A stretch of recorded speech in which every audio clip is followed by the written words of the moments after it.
من اكتر الحاجات اللي بكرهها هي العنصريه. انا واقف في الجوازات هنا في اوروجواي، دخلت وخرجت بسهوله جدا في اوروجواي، فبدخل على الشباك اللي جنبهم في المينا في كولونيا هنا موجود في عشان جوازات الارجنتين.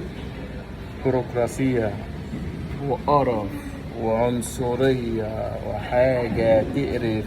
بقالي نص ساعه رايح فين جاي منين، وعمالين يبعتوا زي ما شايفين ورايا، هم عمالين يكتبوا ايميلات ويبعتوا لبوينس ايرس ده جاي الفيزا ساريه ولا مش ساريه.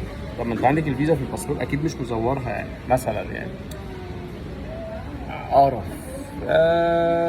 ما بحبش البلاد اللي بتبقى بدايتها كده بتفصل منها، فاهمين اللي هو ايه القرف ده.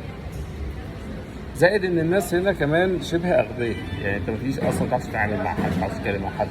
الموضوع صعب جدا. بكره العنصريه، بكره البيروقراطيه. ما الموضوع مش لذيذ يعني، بدايه مش مبشره بالارجنتين. ما بحبش لما بشوف البلد كده بتفصلني شويه، بس ان شاء الله كل عاد لسه مش راضيين يدوني الباسبور.